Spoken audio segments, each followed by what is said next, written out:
আসসালামু আলাইকুম ওয়া রাহমাতুল্লাহ।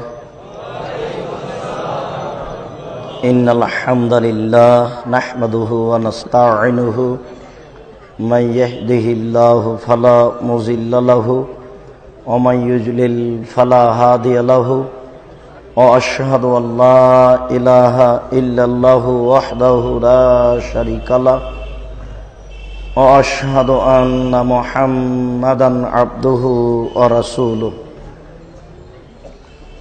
أما بعد فأعوذ بالله من الشيطان الرجيم الزانية والزاني فاجلدوا كل واحد منهما 100 جلدة عن أبي هريرة رضي الله تعالى عنه قال قال رسول الله صلى الله عليه وسلم ثلاثة لا يكلمهم الله تعالى يوم القيامة ولا يزكيهم ولا ينظر إليهم ولهم عذاب أليم المسبل شيخ زان وملك كذاب وعيل مستكبر رواه مسلم। সম্মানিত উপস্থিতি, প্রশংসা আল্লাহর জন্য, শান্তি অবতীর্ণ হোক আল্লাহর রাসূলের উপর সাল্লাল্লাহু আলাইহি ওয়াসাল্লাম। আজকের দিনী বৈঠকে বক্তব্যের বিষয় অবৈধ সম্পর্কের ভয়াবহতা। অবৈধ সম্পর্কের ভয়াবহতা সম্পর্কে এক গুরুত্বপূর্ণ তথ্যবহুল বিবরণের আলোচনার চেষ্টা করব ইনশাআল্লাহুল আজিজ।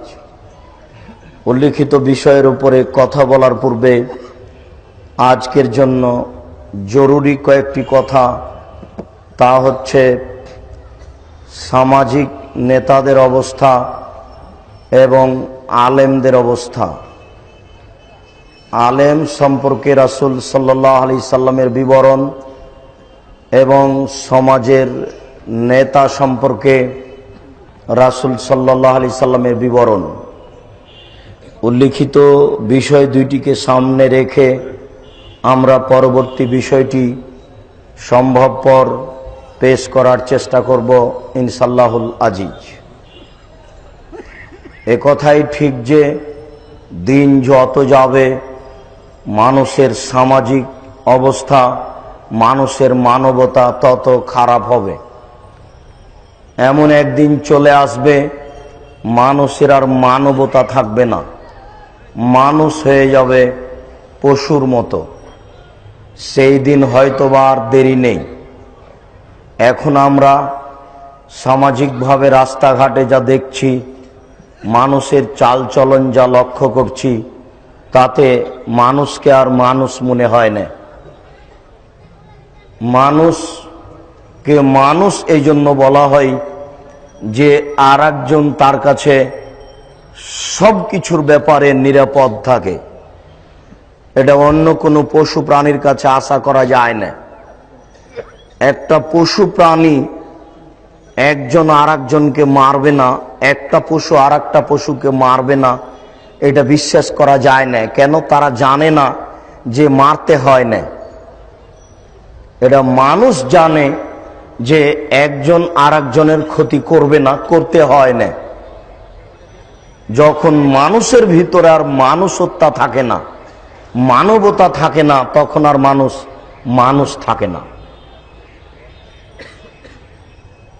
আবু মুসা আশআরী রাদিয়াল্লাহু তাআলা আনহু বলেন, রাসূল সাল্লাল্লাহু আলাইহি ওয়াসাল্লাম বলেছেন, কাইফা বিকুম অবিজামানিন, তোমাদের কি হবে, যুগের কি হবে, তোমাদের অবস্থা কি হবে, যুগের অবস্থা কি হবে। এই ছেলেরা, এই যে পাশে লোকটা মোটরসাইকেল স্টার্ট দিল, তুমি এটা দেখো না? তোমরা কি দায়িত্ব পালন করছো? আশেপাশে যারা দাঁড়িয়ে আছে তাদেরকে বসার জন্য অনুরোধ করো। জায়গা না থাকে সেটা ভিন্ন কথা,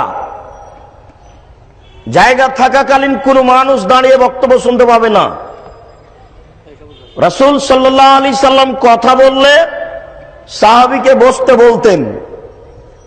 অতএব আমাদের পক্ষ থেকে জোরালো অনুরোধ থাকছে যে আমরা সচেতন, সম্মানী, শিক্ষিত মানুষ নিজ নিজ ভদ্রতা বজায় রেখে অল্প সময় বসে আলোচনা শোনার চেষ্টা করব। জীবনের বহু সময় চলে গেছে, আর অল্প সময় চলে যাবে, এ কথাই ঠিক। কথা বলার পূর্বে আপনার ব্যস্ততাকে লক্ষ্য করে একটা কথা বলি।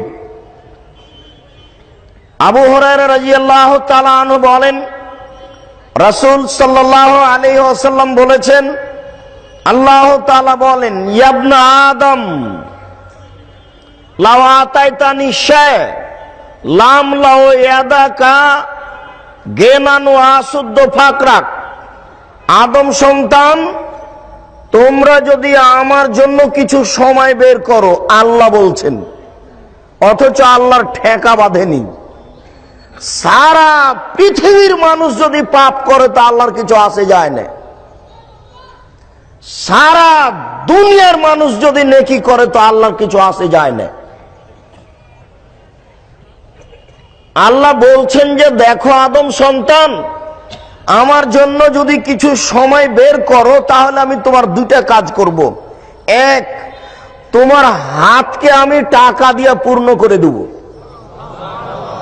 অশুদ্ধ ফাকরাক, তোমার দারিদ্রতা বন্ধ করে দেব। এই দুইটা আমি কাজ করব তুমি যদি আমার জন্য কিছু সময় বের করো। ওয়াইলাম তাফাল, আল্লাহ তাআলা বলছেন, আদম সন্তান শোনো, যদি আমার জন্য কিছু সময় বের না করো তো আল্লাহ ইয়াদাকা শগলান, তোমার হাতকে আমি ব্যস্ততা দিয়ে পূর্ণ করে দেব। অলাম আসুদ্দ ফাকরাক, তোমার দারিদ্রতা বন্ধ করব না। কোটি থেকে কোটি টাকা হলেও তোমার দারিদ্রতা বন্ধ হবে না। এই যে রাস্তাঘাটে দোকানপাটে আছে, লোকগুলিকে জিজ্ঞাসা করেন যে, আব্দুর রাজ্জাক সাহেব আসবেন, চলেন একটু কথা শুনে আসি, তার উত্তর হবে, আমি ব্যস্ত। এই কথায় আল্লাহ তাআলাও বলছেন হাদিসে কুদসি, আল্লাহ রাসূল বলছেন যে, ইবনে আদম, হে আদম সন্তান, আমার জন্য যদি কিছু সময় বের করো তাহলে আমি তোমার দুইটা কাজ করব। এক, তোমার হাতকে আমি টাকা দিয়ে পূর্ণ করে দেব। আপনি ভাবিয়েন না যে খুব বেশি টাকা হলে আপনি ধনী, এটা নয়। আয়েশা রাদিয়াল্লাহু তাআলা আনহা বলেন, রাসূল সাল্লাল্লাহু আলাইহি সাল্লাম বলেছেন, লাইসাল গিনা বিকাসরাতিল আরাজ, টাকা বেশি হলে মানুষ ধনী হয় না, ওয়ালাকিন্নাল গিনা গিনান নাফস, যার মন বড় সেই ধনী। কোটিপতি মানুষের বাড়িতে ভিক্ষুক ভিক্ষা পায় না, যে রিকশা চালিয়ে খায় তার বাড়িতে ভিক্ষুক ভিক্ষা পায়। বুখারী মুসলিম আয়েশা রাদিয়াল্লাহু তাআলা আনহা বলেন, আল্লাহ রাসূল বলছেন, লাইসাল গিনা বিকাসরাতিল আরাজ, টাকা বেশি হলে মানুষ ধনী হয় না, ওয়ালাকিন্নাল গিনা গিনান নাফস, মন বড় হলে মানুষ ধনী হয়। কোটি কোটি টাকার মালিক যারা, তাদের বাড়িতে ভিক্ষুক ভিক্ষা পায় না, যে রিকশা চালিয়ে খায় তার বাড়িতে ভিক্ষুক ভিক্ষা পায়, অতএব এই বড় ধনী।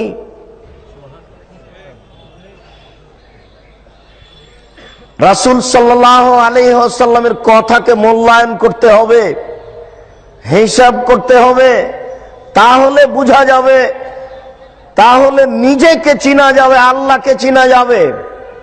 শুনুন, কোন একদিন সকালে আল্লাহর নবী বলছেন, 400 কিলোমিটার পথ পায়ে হেঁটে যেতে হবে যুদ্ধে, যদি ব্যবস্থা না হয়, কে কি দান করতে পারো?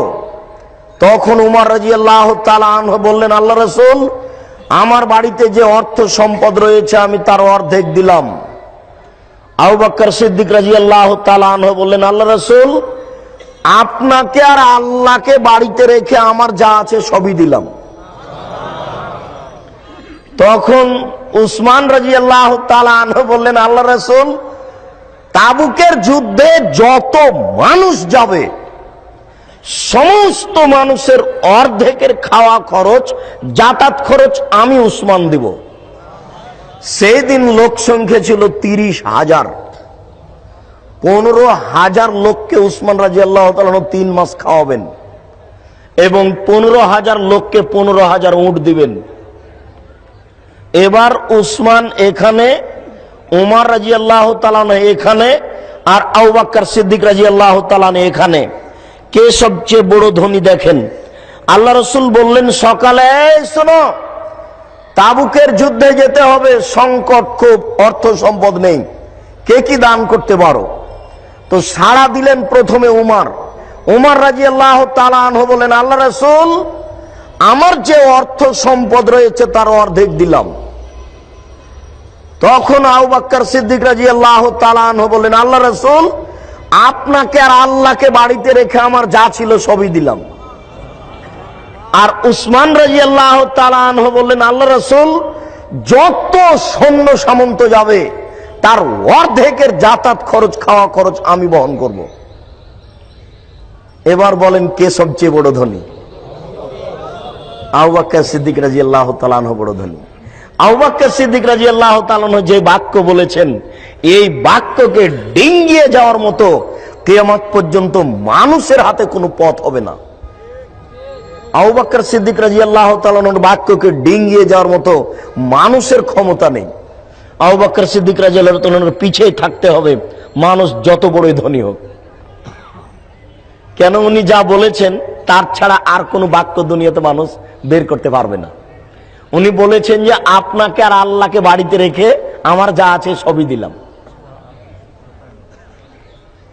ধনী হলেও মানুষ ধনী নয়, মূলত মন বড় হলেই মানুষ ধনী হয়। শুনুন, আল্লাহ তাআলা বলেন যদি আমার জন্য কিছু সময় বের না করো তাহলে আমি আমলা ও ইয়াদাকা শগলান, তোমার হাতকে আমি ব্যস্ততা দিয়ে পূর্ণ করে দিব। নেও তুমি কত ব্যস্ত হতে চাও, একেবারে ফজরের পর থেকে না রাত 12টা পর্যন্ত, এরপরও ঘুম হয় না, কোথায় হিসাব নিকাশ উলট পালট হলো নাকি। কেউ যদি তাকে বলে যে আব্দুর রাজ্জাক সাহেব আসেন চলেন যাই, তাহলে তার উত্তর হবে আমি ব্যস্ত। এই কথাই আল্লাহর নবী বলছে। আমি তার ব্যস্ততা দিয়ে হাতকে পূর্ণ করে দিব, অলাম আসুদ্দ ফাঁক রাখতার, আমি দারিদ্রতা বন্ধ করব না। টাকা যতই হোক সে নিজেকে গরিব মনে করবে, সে মনে করবে আরো লাগবে, আরো প্রয়োজন। এই বাক্যকে আল্লাহ রাসূল এইভাবে বুঝিয়েছেন, লাউ কানা লিবনে আদম ওয়াদিয়ান লাবতাগা সালিসান। আদম সন্তানের যদি এই বাংলাদেশের মতো 2টা বাংলাদেশ হয়ে যায়, ঢাকা শহরের মতো যদি 2টা শহর আদম সন্তানের কারো হয়ে যায়, তাহলে লাবতাগা সালেসান, তার মনটা চাইবে যে আরেকটা হতো। বুখারী মুসলিম। এরপরে আল্লাহ রাসূল বলছেন যে লা ইয়ামলাউ জাওফা ইবনে আদম ইল্লা তুরাব, আদম সন্তানের অর্থ দিয়ে মন পেট পূর্ণ হবে না একমাত্র কবর ছাড়া। কবরে গেলেই পেট ভর্তি, আর লাগবে না। আলহাকুমুত তাকাসুর, তোমাকে পৃথিবীর অর্থ সম্পদ আত্মভোলা করে রেখেছে। কতদিন? হাত্তা জুরতুমুল মাকাবির, যতদিন তুমি কবর না দেখেছ। কবর দেখলে তুমি বুঝতে পারে নিবে তুমি কত বড় ধনী। কবর না যাওয়া পর্যন্ত তুমি বুঝতে পারছো না যে তোমার টাকা পয়সা কত। সবসময় টাকার ঘাটতি দেখতে পাবে, সবসময় টাকার ঘাটতি দেখতে পাবে। যখন কবরে চলে যাবে তখন দেখবে যে না, আর ঘাটতি নাই, বেশ অনেক হয়ে গেছে। এই জন্য ব্যস্ততা একটু কমিয়ে কথাকে মূল্যায়ন করার চেষ্টা করুন।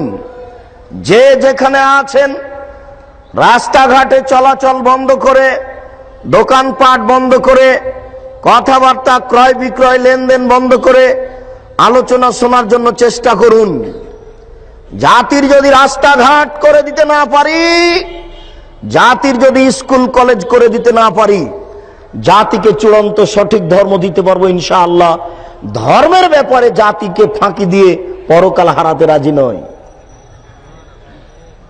অতএব কোনদিন যদি এভাবে চলে আসার সময় করতে পারি, অন্তত 10 কিলোমিটার আশেপাশে যত পুরুষ ও নারী আছে সবাকে আসার জন্য আমাদের পক্ষ থেকে জোরালো ভাবে অনুরোধ থাকছে। আপনি তো আসবেনই, মুসলমান তো আসবেই, হিন্দুকে আসতে হবে। আপনি হিংসা করে বাড়িতে বসে আছেন মানে? আপনি বলছেন যে সাবধান থাকুন, আহলে হাদিসের আলেম আসছে, এখানে বক্তব্য শুনতে যেতে হবে না। আহলে হাদিস বলতে কি? আহলে হাদিস বলতে আপনার কাছে এত কঠিন মনে হয়ে গেল কেন? আশ্চর্য, মনের ভিতরে এত সংকীর্ণতা কেন? সারা পৃথিবীকে কি দিয়ে ঠেকাবেন? বলছে যে জাকির নায়েক ভুল পথে আছে, তো জাকির নায়েককে আপনি কিভাবে ঠেকাবেন? ও তো আকাশ দিয়ে চলছে, সারা পৃথিবীর বিদ্যানকে কাট করে দিয়েছে, ঠেকান দেখি।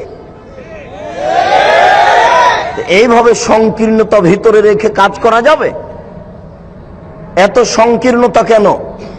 আশেপাশে যত পুরুষ ও নারী আছে সবাকে আসার জন্য উদ্বুদ্ধ করুন। আমরা সবাকে আসার জন্য অনুরোধ করি, মানুষের জন্য অনুরোধ করি, পশু হলে আসতে বলতাম না। আমরা তাদেরকে এখনো মানুষ মনে করছি। এই জন্য যদিচ আল্লাহ রাসূল তাদেরকে কঠিন ভাবে দেখেছেন। দেখেন, আপনাকে আমি কয়েকটা বিবরণ পেশ করছি, দেখেন এইসব মানুষকে আল্লাহ রাসূল কি বলছেন।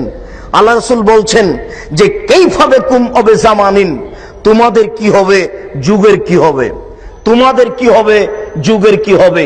ইগর ভালো নাস গারবালাতান, যেদিন মানুষের উপরে যে কোনো অন্যায় অত্যাচার করা হবে সেদিন কি হবে।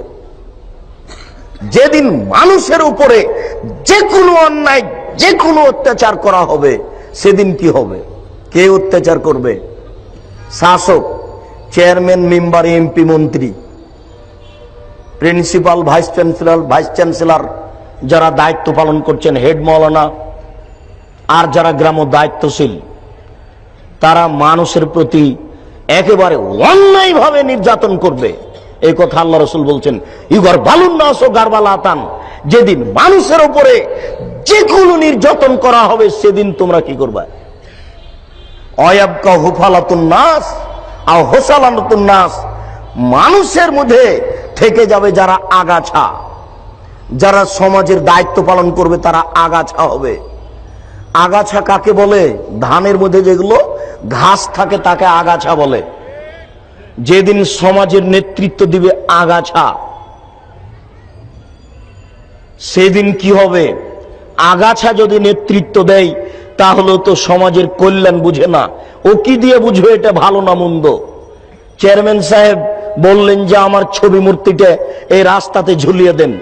ছবি মূর্তি রাস্তায় ঝুলালে কি হবে এটা তো তার জানা নাই, জন্মসূত্রেও জানতে পারেনি। কেন? বিভাতে ভুল হয়েছে।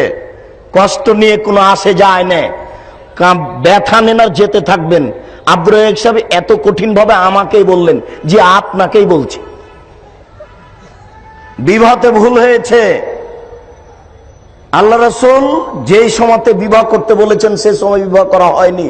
আপনার মেয়ে রাস্তায় হাঁটছে, ওটা হিন্দুর মেয়ে নয়। এখন হাঁটছে, ওটা আপনার মেয়ে, ওটা হিন্দুর মেয়ে নয়।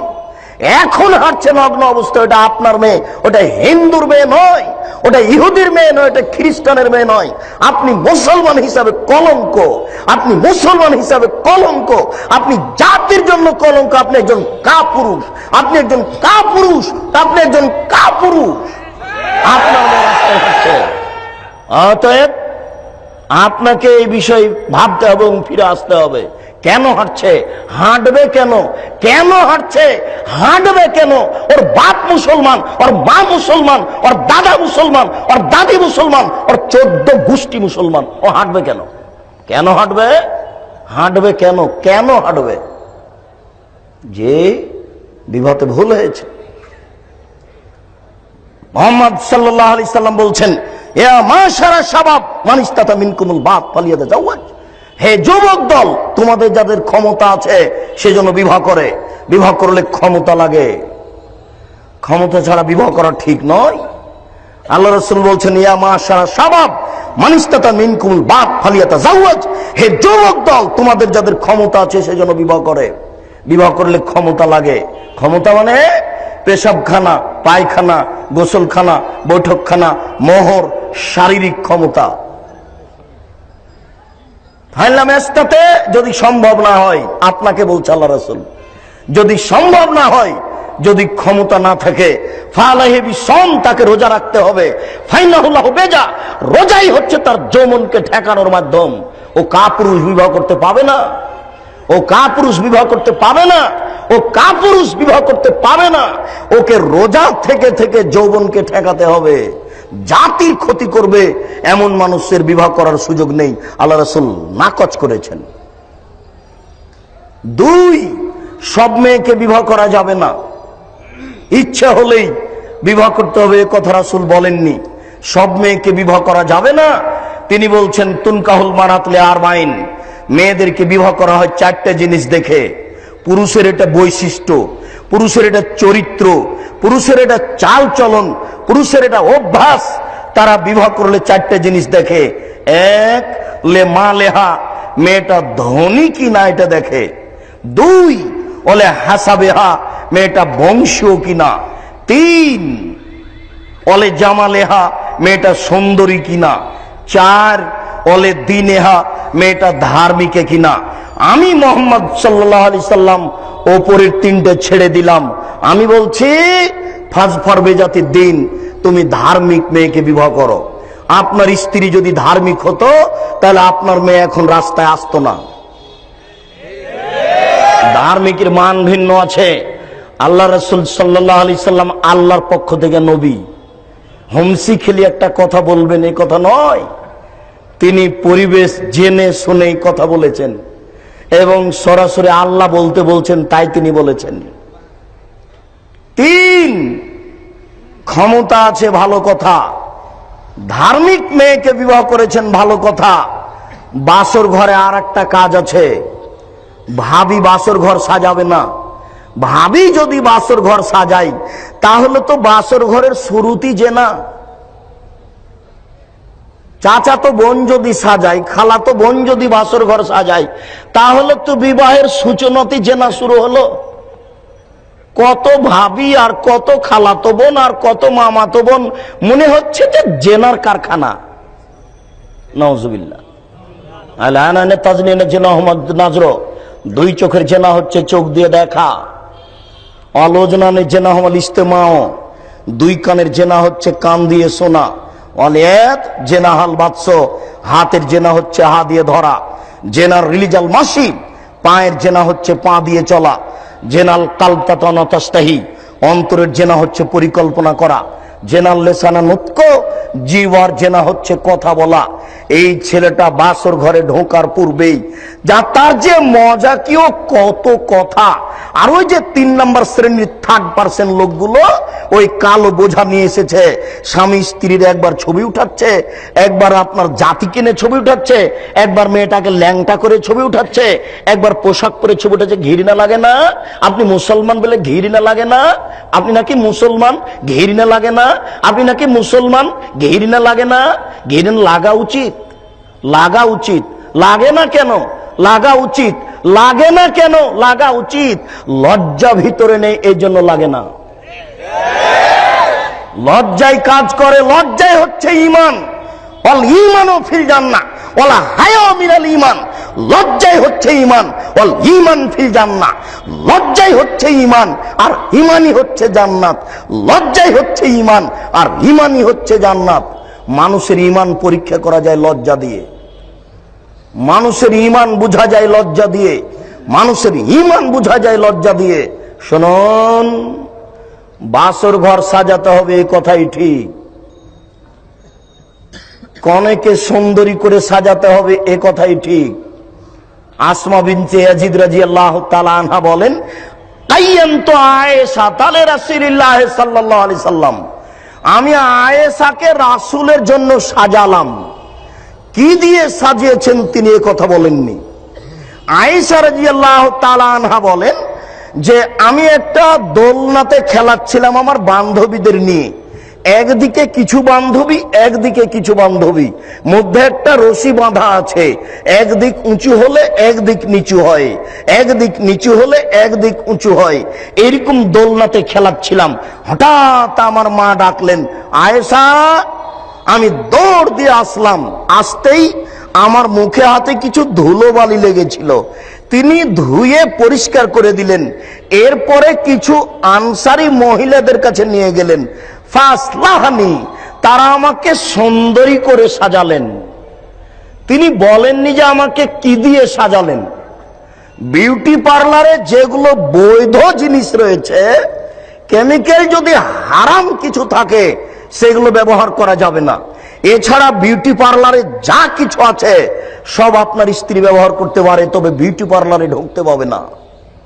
ওখানে যে মেয়ে আছে সে মেয়ের সামনে আপনার স্ত্রী মাথার কাপড় নামাতে পাবে না, তার শরীরের কোনো অঙ্গ প্রকাশ করতে পাবে না, হারাম। আপনার স্ত্রী বিউটি পার্লারে ঢুকতে পারে না, পাবে না, আপনার মেয়েও পাবে না। আপনার চোখের সামনে আপনার মেয়ে রোজ বিউটি পার্লারে ঢুকে, ও কি রোজ বাসর ঘরে যায়? রোজ ঢুকবে কেন? রোজ ঢুকবে কেন? আয়েশা রাদিয়াল্লাহু তাআলা আনহা বলছেন, আমাকে সুন্দরী করে সাজালেন, তবে তিনি বলেননি আমাকে কি দিয়ে সাজালেন। মনে রাখা ভালো হবে, নখে নেইল পালিশ ব্যবহার করা যাবে না, নখে মেহেদি দিতে হবে। ইহুদি খ্রিস্টানদের পতিতালয়ের মেয়েদের বৈশিষ্ট্য হচ্ছে নখে নেইল পালিশ দেওয়া। ইহুদি খ্রিস্টানদের পতিতালয়ের মেয়েদের বৈশিষ্ট্য হচ্ছে নখে নেইল পালিশ দেওয়া। ইহুদি খ্রিস্টানদের পতিতালয়ের মেয়েদের বৈশিষ্ট্য হচ্ছে নখে নেইল পালিশ দেওয়া। আপনার স্ত্রী নখে নেইল পালিশ দিতে পাবে না। যদি দিয়ে থাকে আজকে বাড়ি গিয়ে আগে ছিলে ফেলবেন, তারপরে কোনো কথা। সকাল হতে হতে ছিলে ফেলতে হবে। নখে মেহেদি দিতে হবে। হাতের নখে তো দিতে হবে, পায়ের নখেও দিতে হবে। হাতের নখে তো দিতে হবে, পায়ের নখে দিতে হবে। আপনার স্ত্রী, আপনার মেয়ে হাতে এবং পায়ের নখে মেহেদি দিতে বাধ্য, দিতেই হবে, নইলে এ হাত পুরুষের সাদৃশ্য হবে, যেটা আল্লাহ রাসূল তীব্র নিন্দা করেছেন। পুরুষের হাতে মেহেদি থাকবে না, আর নারীর হাতে মেহেদি থাকবে। আপনার স্ত্রী কপালে টিপ দিতে পাবে না। হিন্দু মেয়েদেরকে বিবাহ করার 10টি পদ্ধতি আছে, তার একটি পদ্ধতির নাম রাক্ষসী বিবাহ। মেয়ের বাপ বিবাহ দিবে না, ছেলে জোর করে বিবাহ করবে। ও যদি জোর করে কপালে টিপ দিতে পারে তাহলে বিবাহ হয়ে যাবে। কপালে টিপ দেওয়া প্রথা হিন্দুদের পক্ষ থেকে এসেছে, এই জন্য আপনার স্ত্রী কপালে টিপ দিতে পাবে না।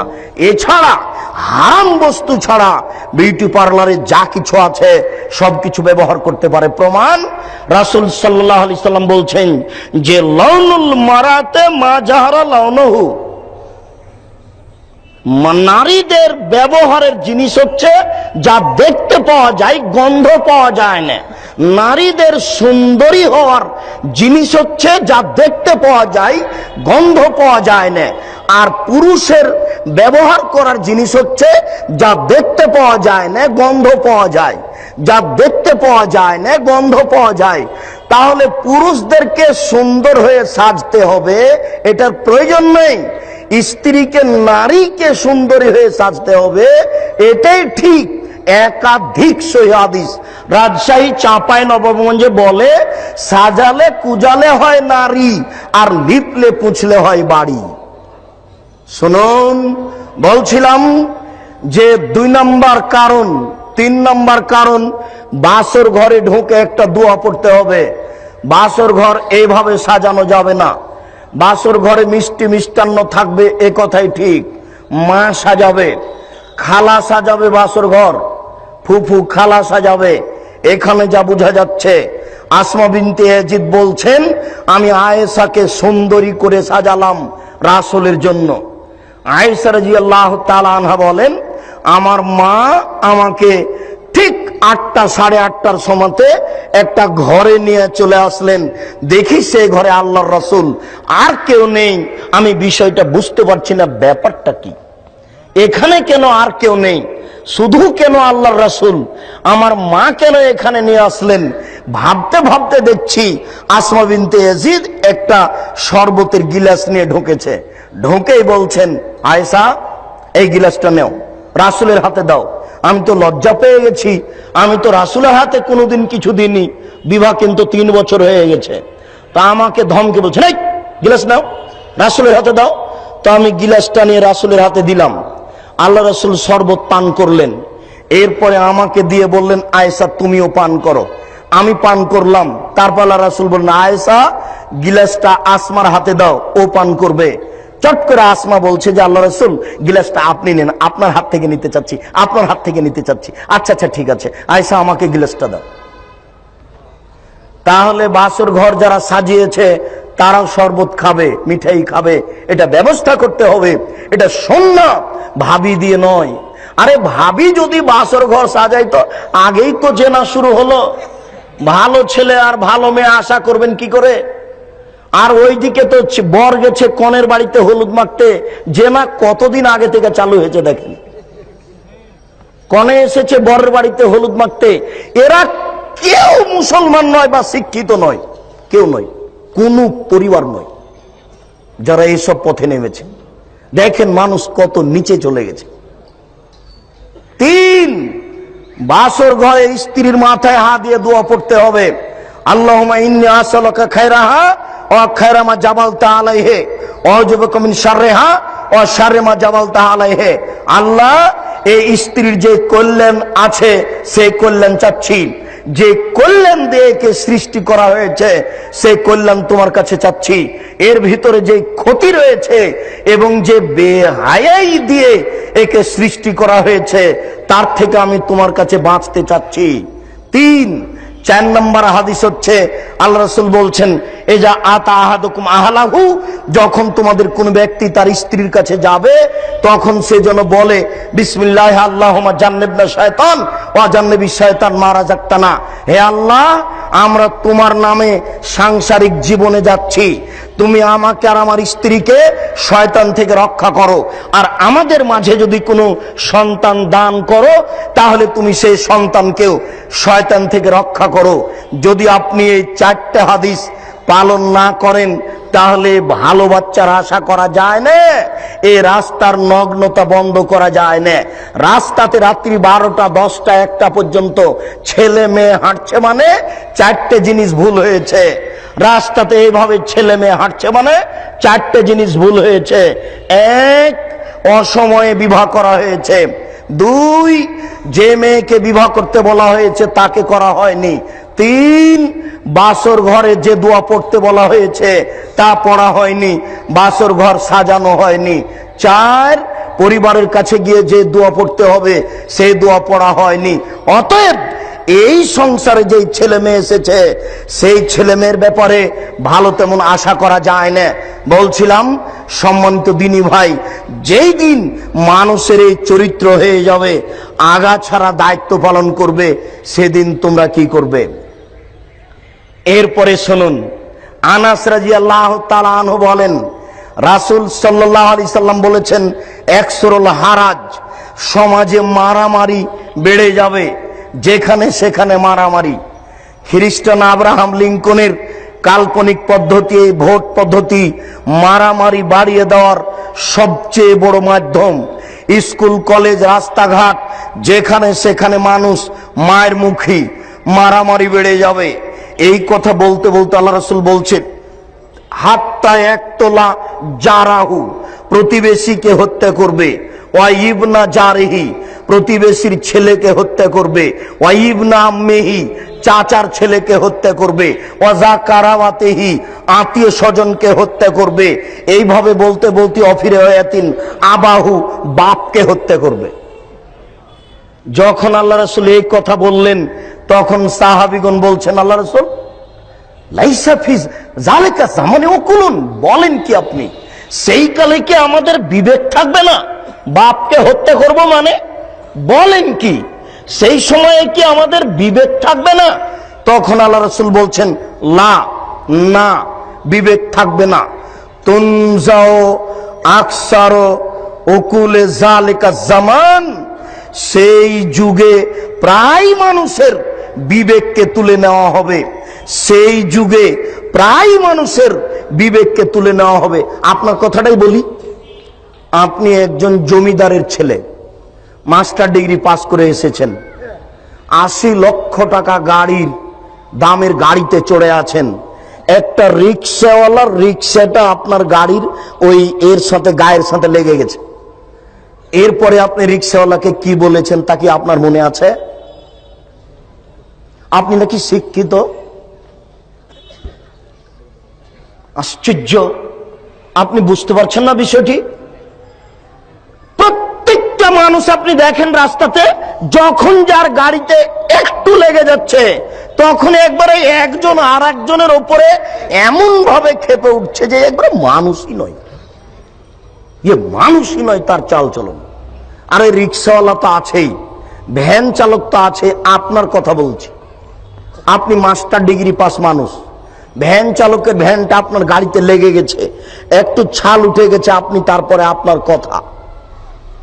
আর আপনাকে তো আমি সেদিন বলেছি ভদ্রতা কাকে বলে দেখাতে গিয়ে, সেদিন বলেছি, আপনার মনে আছে কিনা, সোমামা বিন ওসাল হচ্ছেন এক দেশের বাদশা। আল্লাহর নবী তার হাতে রশি দিয়ে মসজিদের খুঁটিতে বেঁধে বলছেন, সোমামা তুমি কি ইসলাম গ্রহণ করবে? তখন সোমামা বলছে, তাকতল তাকতল জাদামিন ওয়াইন তুনিয়াম তুনিয়াম আলা শাকিরিন ওয়াইন তুরিদুল মাল ফাতুতা। এই ইসলাম গ্রহণ করব মানে? আপনি বলেন কি? আপনি যদি আমাকে হত্যা করেন তাহলে আপনাকে হত্যা করা হবে, আপনি যদি আমাকে ছেড়ে দেন আপনার শুকরিয়া আদায় করা হবে, ছাড়তে গিয়ে যদি পয়সা চান প্রদান করা হবে। আল্লাহ রাসূল কিছু বললেন না। পরের দিন বলছেন, সোমামা তুমি কি ইসলাম গ্রহণ করবে? তখন সোমামা বলছে, তাকতল তাকতল জাদামিন ওয়াইন তুনিয়াম তুনিওয়ালা শাকিরিন ওয়াইন তুরিদুল মাল ফাতুতা। আমি ইসলাম গ্রহণ করব মানে? আপনি যদি আমাকে হত্যা করেন আপনাকে হত্যা করা হবে, আপনি যদি আমাকে ছেড়ে দেন আপনার শুকরিয়া আদায় করা হবে, ছাড়তে গিয়ে যদি পয়সা চান প্রদান করা হবে। আল্লাহ রাসূল কিছু বললেন না। পরের দিন আল্লাহ রাসূল বলছেন, সোমামা তুমি কি ইসলাম গ্রহণ করবে?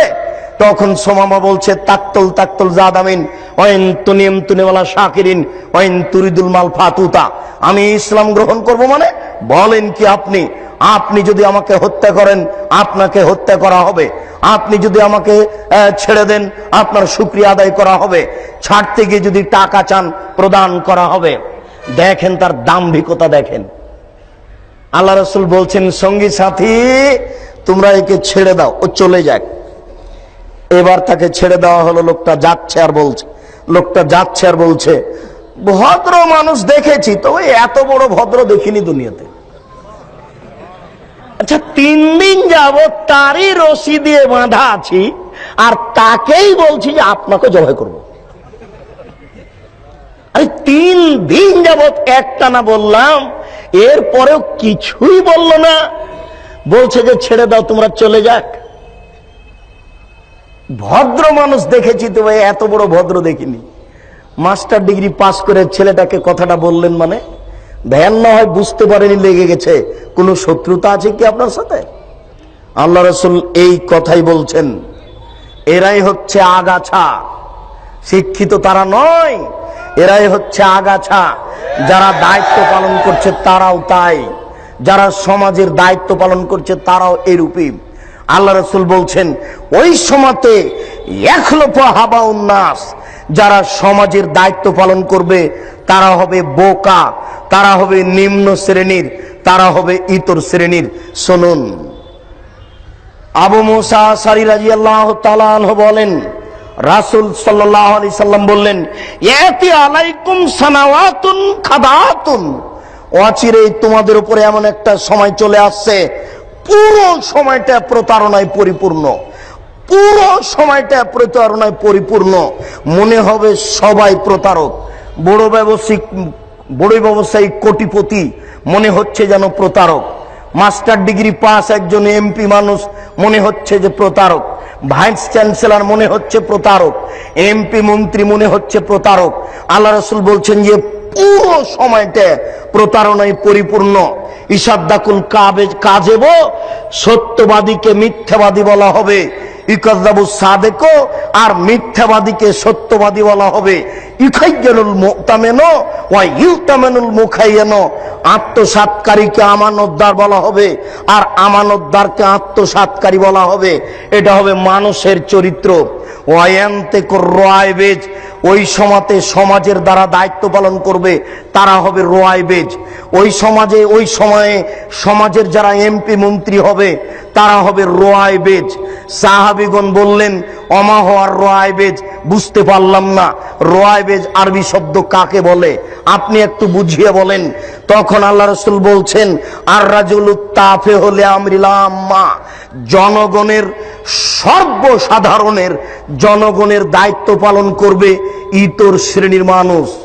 রংপুর গাইবান্ধার ভাষায় বেন্হে মানুষ, রাজশাহী চাঁপাই নবাবগঞ্জের ভাষায় ছোট লোকের বাচ্চা, ছোট লোকজন সমাজের দায়িত্ব পালন করবে। সেই দিন হবে সত্যবাদীকে মিথ্যাবাদী বলা হবে এবং মিথ্যাবাদীকে সত্যবাদী বলা হবে। আত্মসাৎকারীকে আমানতদার বলা হবে আর আমানতদারকে আত্মসাৎকারী বলা হবে। আমি একজন অনুবাদক, আপনাকে অনুবাদ করে দেখালাম।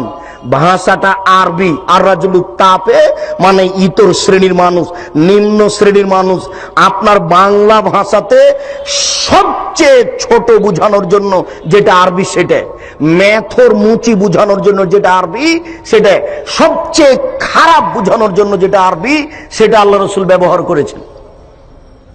যারা সমাজের নেতৃত্ব দেবে তারা হবে এই শ্রেণীর মানুষ। শুনুন, রাসূল সাল্লাল্লাহু আলাইহি সাল্লাম বলেন লা তাকুমু সাত হাত্তা ইয়াকুনা আসাদুন নাসের লোকা আবনে লোকা, অতদিন পর্যন্ত কিয়ামতের চিহ্নই আসবে না, কিয়ামতই হবে না যতদিন পর্যন্ত অধমের সন্তান অধম সমাজের নেতৃত্ব না দিচ্ছে, ইতর শ্রেণীর মানুষের সন্তান ইতর শ্রেণী সমাজের নেতৃত্ব না দিচ্ছে, একেবারে নিম্ন শ্রেণীর মানুষ যতদিন পর্যন্ত সমাজের নেতৃত্ব না দিচ্ছে। এরপরে আল্লাহ রাসূলের ভাষা আরো শোনেন। আল্লাহ রাসূল বলছেন সাদাল কাবিলাতা ফাসিকুহুম, যেদিন গ্রাম্য সর্দার হবে ফাসেক বদ মানুষ, জাইমাল কমে আরজালহুম, যেদিন মানুষের নেতৃত্ব দিবে সবচেয়ে নিম্ন শ্রেণীর ইতর শ্রেণীর মানুষ। এই কথা রাসূল সাল্লাল্লাহু আলাইহি সাল্লাম বুঝাতে গিয়ে একজন পল্লীর গ্রামের মানুষকে বললেন। হঠাৎ করে একজন পল্লীর মানুষ এসে বলছে যে মাতা সাত, কিয়ামত কবে হবে? আল্লাহ রাসূল একটু পরে বললেন মানিস সাইল, এই শোনো, জিজ্ঞাসাকারী কে?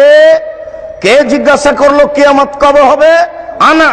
আল্লাহ রাসূল আমি জিজ্ঞাসা করলাম কিয়ামত কবে হবে। তখন আল্লাহ রাসূল বললেন এজা জুয়াতিল আমানাত ফান্তাজরি সাত, যেদিন মানুষের টাকা পয়সা আত্মসাৎ করা হবে, ধ্বংস করা হবে, সেই দিন কিয়ামত হবে। যেদিন সমাজের টাকা, জনগণের টাকা, বাংলাদেশ ব্যাংকের টাকা যেদিন ধ্বংস করা হবে সেই দিন কিয়ামত হবে। তখন সাহাবী ওই পল্লীর মানুষ বুঝতে পারলেন না, উনি বলছেন কাইফা ইজাতুহা, কিভাবে 10-এর পয়সা ধ্বংস করা হয়? তখন আল্লাহ রাসূল বললেন এজা উসসিদাল আমরি লা গায়রি আহাদিহি ফান্তাজেরি সাত, যেদিন অযোগ্য মানুষের হাতে, অথর্ব মানুষের হাতে, ইতর শ্রেণীর মানুষের হাতে, নিম্ন শ্রেণীর মানুষের হাতে দায়িত্ব তুলে দেওয়া হবে, সেদিন তোমরা ভাবিও যে এখন 10-এর পয়সা ধ্বংস করা হবে। আপনাদেরকে সামাজিকভাবে নেতৃত্ব পর্যায়ের একটা অবস্থা আপনার সামনে আমি পেশ করে দেখালাম। এবারে একটু আপনাকে আমি শোনাই আলেম শ্রেণীর অবস্থা। উভয়ই, এরা যেমন ধর্ম বিক্রি করছে ওরা তেমন সমাজকে ধ্বংস করছে, এরা যেমন ধর্ম বিক্রি করছে ওরা তেমন সমাজের টাকা পয়সা একবারে লুটপাট করে খাচ্ছে আর সমাজের জনগণের উপরে একবারে চালাচ্ছে নির্যাতন।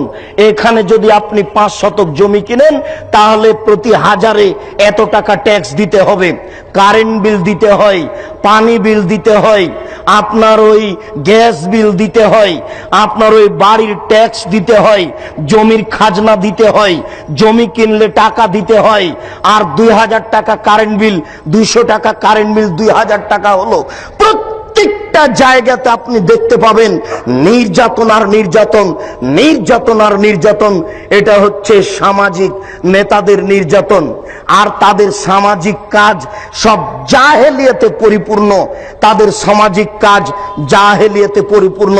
অনেক দিন আগে থেকেই জাহেলিয়াত শুরু হয়েছে ভারত, বাংলাদেশ, পাকিস্তানের মাটিতে। নইলে 20,000 লোক 22 বছর ধরে একটা কবর বানালো, 20,000 লোক 22 বছর ধরে একটা কবর বানালো। ও বাদশাহ শাহজাহান, আপনার বাপের টাকা 8 কোটি টাকা দিয়ে আপনি আগ্রার তাজমহল বানালেন। সেই কালে 8 কোটি টাকা দিয়ে সারা বাংলাদেশ, ভারত, পাকিস্তানের প্রত্যেকটা জেলাতে একটা ইসলামী বিশ্ববিদ্যালয় করা যেত। টাকা কার? কে জবাব দিবে? লালন শাহর নামে সেতু হলো কেন?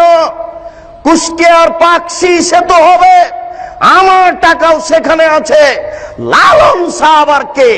হিন্দু কি মুসলমান আমি নিজেই জানি না। কার নামে আমার সেতু হবে? মানে কারো বাপের টাকা নাকি? এটা আমার টাকা, নিজের বাপের টাকা দান করে লালন শাহ সেতু করতে হবে। সাবধান থাকুন ও বাদশাহ শাহজাহান, টাকার জবাব দিতে হবে। স্ত্রী মারা গেছে, কবর দিয়ে রেখে আসেন বেটা। 8 কোটি টাকা দিয়ে স্ত্রীর কবর বানান মানে 20,000 লোক 22 বছর কাজ করে। কি দেখাতে চাচ্ছেন আপনি? ভাবছেন কি? কয়দিন সময়? সেই দিন আর বেশি দেরি নেই, যেই দিন অক্ষরে অক্ষরে বুঝাতে হবে টাকা কার, এসব টাকা কার। আশ্চর্য! কেন হবে ব্যক্তির নামে বিমানবন্দর? কেন হবে ব্যক্তির নামে সেতু? কেন হবে এসব অন্যায় যেখানে সেখানে? এত ছবি মূর্তি রাস্তাঘাটে কেন হবে?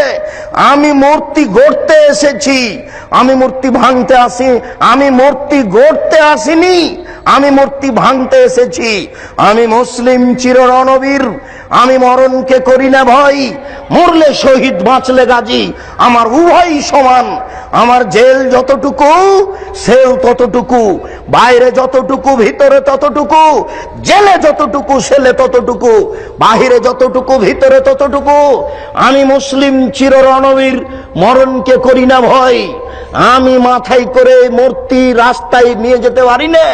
তুমি কাপুরুষ, তুমি কাপুরুষের বাচ্চা। তোমার শরীরে পুজ আছে, তোমার শরীরে পুজ আছে, তোমার শরীরে রক্ত নেই। তোমার শরীরে যদি রক্ত থাকতো তাহলে এটা মুসলিম রক্ত, এটা হচ্ছে মুসলিম গোশত, এটা মুসলিম রক্ত, এটা মুসলিম গোশত, এটা হচ্ছে ইব্রাহিমের রক্ত। ইব্রাহিম আলাইহিস সালাম লাথি মেরে ছবি মূর্তি ভেঙে চৌচির করেছেন। আমার নবী মুহাম্মদ সাল্লাল্লাহু আলাইহি সাল্লাম লাঠি হাতে করে কাবা ঘরে ঢুকলেন, ঢুকে বলছেন জাল হক এসেছে সত্য, ওয়াজাহাকাল বাতিল চলে গেছে মিথ্যে, ইন্নাল বাতিলা নিশ্চয় মিথ্যে, কানা জাহুকা চিরদিন মিথ্যে। এই বলে লাথি মেরে সব বাপের ছবি মূর্তিকে ভেঙে চৌচির করে দিলেন।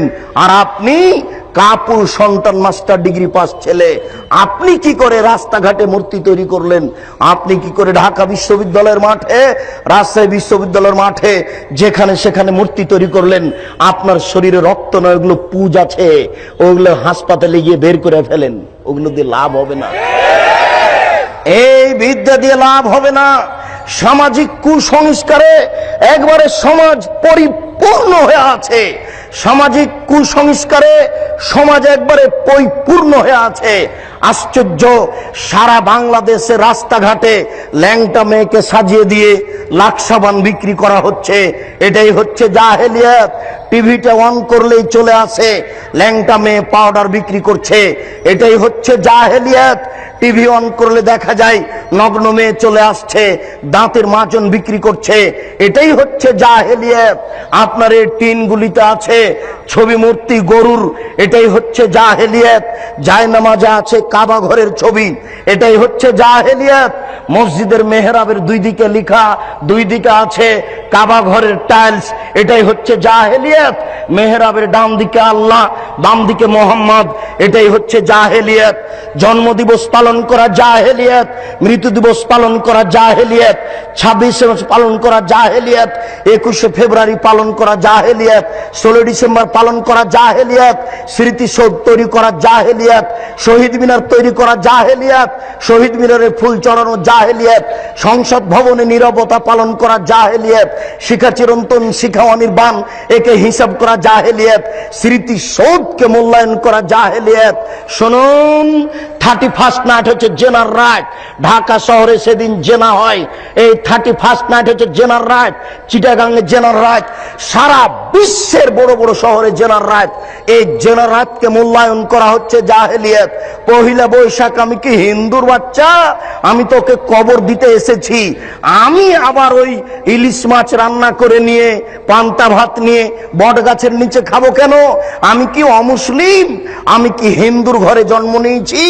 একে মূল্যায়ন করা হচ্ছে জাহেলিয়াত। রাস্তাঘাটে ছবি মূর্তি তৈরি করা জাহেলিয়াত, একটা আর একটার নামে চালু করে দেওয়া জাহেলিয়াত। এই সমাজে জাহেলিয়াত পরিপূর্ণ হয়ে আছে।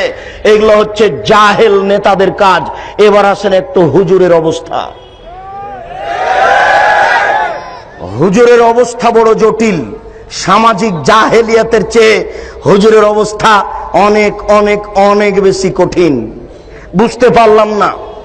আমার রাজশাহী নওদাপাড়া মাদ্রাসার পাশে লেখা আছে, নওদাপাড়া মাদ্রাসার পাশে দুটা সাইনবোর্ড দেওয়া আছে যে ওরসে পাক আপনার ওই শাহ চন্দ্রপুরী। সারা বাংলাদেশে যে ফেস্টন ব্যানার দেওয়া হয়েছে, এই সারা বাংলাদেশের ব্যানারের পিছনে কয়েক কোটি টাকা খরচ আছে। আপনাকে বুঝে নিতে হবে, এটাই ধর্মের নামে জাহেলিয়াত। সারা বাংলাদেশের মাটিতে যেখানে সেখানে লেখা আছে বিশ্ব আশেক রাসূল সম্মেলন। কে করলো? মনে হচ্ছে যে রাতে রাতে হয়ে গেছে। দেওয়াল লিখতে কয়েক কোটি টাকা খরচ আছে। এটাই হচ্ছে জাহেলিয়াত। আশ্চর্য, গতকালকে 11টার পরে আমি হাজিদের এক সম্মেলনে নাটোরে বক্তব্য দিচ্ছিলাম। সব হাজি প্রায় 250-300 হবে, 300 জন প্রায় হাজি হবে উপস্থিত। আমাকে কিভাবে তারা দাওয়াত দিল আমিও বুঝতে পারলাম না। যাক, আমি তাদের সাথে কথা বলতে গিয়ে দুই একটা কথা পেশ করেছি। তার একটা কথা পেশ করেছি যে আমি 2007 সালে হজ সফরে গেছিলাম। তো আমি যখন ওই হাজি ক্যাম্পে ঢুকলাম, তখন দেখছি ওখানে সবাই অজু করে গোসল করে পোশাক পরে 2 রাকাত নামাজ পড়ছে। আমার খুব কাছের সাথী ভাই আমার এই মোশাররফ ভাই বেরায়। আমি বলছি ব্যাপারটা কি, এরা এরকম কেন করছে? আবার ওখানে বলছে লাব্বাইক লাব্বাইক আল্লাহুম্মা লাব্বাইক লাব্বাইক লা শারিকা লাকা লাব্বাইক, এভাবে চিৎকার করছে। তখন আমি বললাম যে মোশাররফ ভাই কেমন কথা হলো, এদেরকে বলা যায় না। আরে তো ভারত বাংলাদেশ পাকিস্তানের জন্য এহরাম বাঁধার জায়গা হচ্ছে এলামলাম। যখন বিমানটা এলামলামের উপর দিয়ে পার হবে, তখন বৈমানিকের পক্ষ থেকে লোক এসে বলবে আপনারা এহরাম বাঁধুন, আপনারা এহরাম বাঁধুন। তখন তাকে বলা শুরু করতে হবে লাব্বাইক উমরাতান। এই কথা বলে এই যে শুরু হবে লাব্বাইক আল্লাহুম্মা লাব্বাইক লাব্বাইক লা শারিকা লাকা লাব্বাইক ইন্নাল হামদা ওয়ান নি'মাতা লাকা ওয়াল মুলক লা শারিকা লাক। এই যে চললো একাকার, যে যত পারে একবারে চিলিয়ে একাকার করে দিবে। আল্লাহ রাসূল এইভাবে অনুমতি দিয়েছেন। তো এখানে ঢাকা হাজি ক্যাম্পে যে হয়ে গেল এলামলাম, তখন আমি একজনকে বললাম যে ভাই এটা ঠিক নয়, এটা তো এলামলাম নয়। তখন বলছে আরে এটা তো ঢাকা হাজি ক্যাম্প, বাড়ি থেকে যদি বলি তবুও হবে। এখন তাকে কে বলবে যে আপনার যদি বাড়ি থেকেই চলে, তো মোহাম্মদ সাল্লাল্লাহু আলাইহি সাল্লাম কি কলা করতে এসেছিলেন? উনি কি ছাই করতে এসেছিলেন? আপনারটাই যদি চলে তো উনি কেন আসলেন? আপনারটাই যদি চলে তো উনি কেন আসলেন? তার কি দাম, তার কি মূল্যায়ন? আশ্চর্য, জোর করে ধর্ম মানছেন, অসম্ভব হতে পারে না। এটাই জাহেলিয়াত। সারা বাংলাদেশে যে সব দেওয়ানবাগি চলছে, এটাই হচ্ছে জাহেলিয়াত। শুনুন, এই দেশের মাটিতে যা আপনার চলছে, ওই চিশতিয়া নকশবন্দিয়ে মুজাদ্দিদিয়ে এইসব সব তরিকা জাহেলিয়াত। 1980 সালের জরিপে এই দেশের মাটিতে 2,98,000 পীর আছে। সব পীরের সব তরিকা হচ্ছে জাহেলিয়াত। এই মাইজ ভান্ডারি হচ্ছে জাহেলিয়াত। আশ্চর্য, নারী পুরুষ একাকার হয়ে জিকির করছে। সেদিন আমরা গেছিলাম নরসিংদী, নজরপুরা নরসিংদী নাকি, নজরপুরা একটা গ্রামে গেছিলাম নরসিংদী। তো আমরা নজরপুরা থেকে বক্তব্য দিয়ে আসলাম, পাশে গান বাজনা দিয়ে বাদ্যযন্ত্র দিয়ে নারীর বক্তব্য চলছে। নারীর বক্তব্য, নারী গাজাল করছে, বক্তব্য দিচ্ছে, বাদ্যযন্ত্র চলছে। আরে সংসদ ভবনের মমতাজ বেগম ডুবি তবলা দিয়ে জিকির করে। আশ্চর্য। আর কোরআন নাকি 30 পারা নয়, 90 পারা। 30 পারা হচ্ছে জাহেরি আর 60 পারা হচ্ছে বাতেনি। এরই নাম হচ্ছে ধর্মীয় জাহেলিয়াত। একে ঠেকাবে কে? এই জন্য আপনাকে বলি, এই হিফজখানা বন্ধ করতে হবে। যেখানে কোরআন হাদিস শিক্ষার ব্যবস্থা আছে সেখানে হিফজখানা খুলতে হবে। এই ছেলেটাকে আপনি কেন হাফেজ করলেন? এর বয়স হচ্ছে 16 বছর।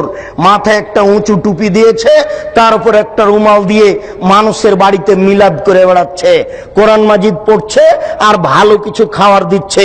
200 টাকা পকেটে দিয়েছে, একবারে খুশি হয়ে গেছে, চিৎকার করে আমার বাপের নামে দোয়া করে চলে আসলো। এ জাতির কি করতে পারে? যে চলিসা করে বেড়াই, যে কুলখানি করে বেড়াই, যে মানুষের দোকান উদিয়ে করে, আপনার উদ্বোধন করে কোরআন মাজিদ পড়ে, যে মানুষের বাড়ি উদ্বোধন করে কোরআন মাজিদ পড়ে, সেই হাফেজ দিয়ে কি হবে? সেই হিফজখানা বন্ধ করতে হবে।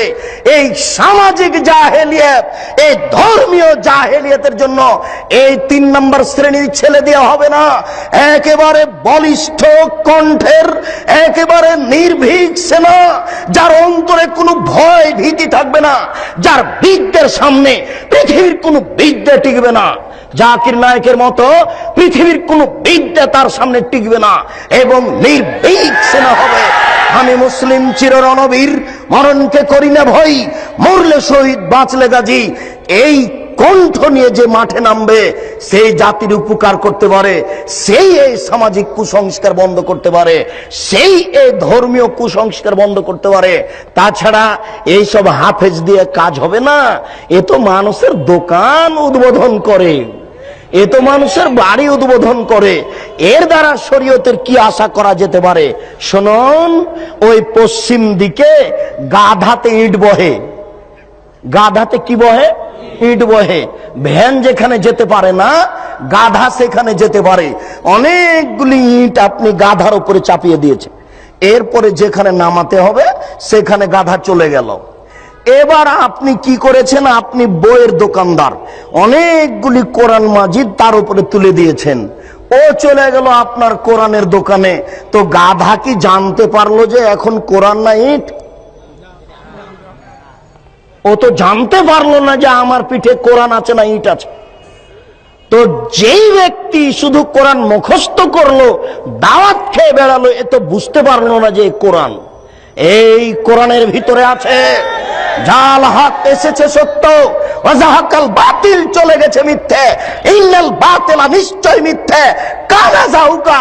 এই দেশের জাহেলিয়াতকে লাথি মেরে ডুবিয়ে দিতে চাই, এই দেশের অন্যায়কে যে কোনো মূল্যে উৎখাত করতে চাই। আল্লাহ, তুমি বড় দয়াবান, তুমি বড় রহমান, তুমি বড় ক্ষমাশীল, তুমি বড় শক্তিশালী। তোমার শক্তির দরবারে আশাধারী হয়ে বলছি, আমি বন্ধা হলে কি হবে? আমার স্ত্রী বন্ধা হলে কি হবে? আমার বয়স 80 হয়েছে, তাতে কি হবে? আমার স্ত্রী বন্ধা হলে কি হবে?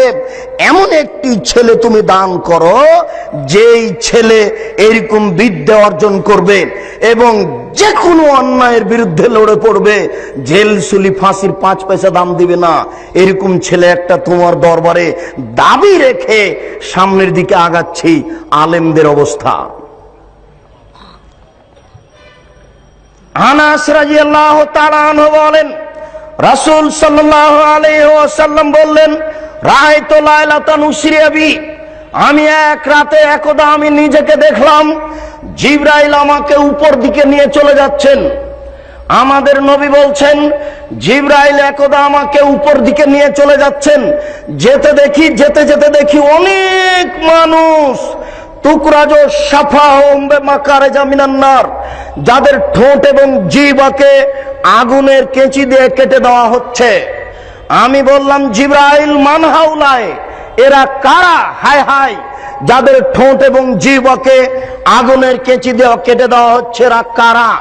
তখন জিবরাইল আলাইহিস সালাম বললেন, হাউলায়ে খুতুবাউ মিন উম্মাতিক, এরা হচ্ছে আপনার উম্মতের বক্তা, যারা বক্তৃতা করে বেড়ায়, তাদের ঠোঁট এবং জিহ্বাকে আগুনের কেঁচি দিয়ে কেটে দেওয়া হচ্ছে।